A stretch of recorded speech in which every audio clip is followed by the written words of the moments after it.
যে ব্যক্তির সামর্থ্য থাকা সত্ত্বেও কোরবানি দেয় নাই, আল্লাহর নবী বলছে সে যেন ঈদগাহে না আসে, সে যেন মুসলমানদের সাথে নামাজ পড়তে না আসে। ওই নাফরমানকে বইল যে তুমি নামাজে আইসো, আরে সমাজচ্যুত করে দাও, আলাদা করো, যা নাফরমান, তোর টাকার মায়াই যেহেতু মায়া, বাদ দে, আমাদের সাথে নামাজে আসবা।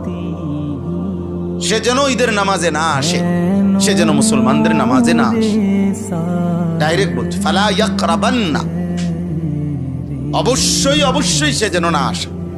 যে ব্যক্তির সামর্থ্য থাকা সত্ত্বেও কোরবানি দেয় নাই, আল্লাহর নবী বলছে সে যেন ঈদগাহে না আসে, সে যেন মুসলমানদের সাথে নামাজ পড়তে না আসে।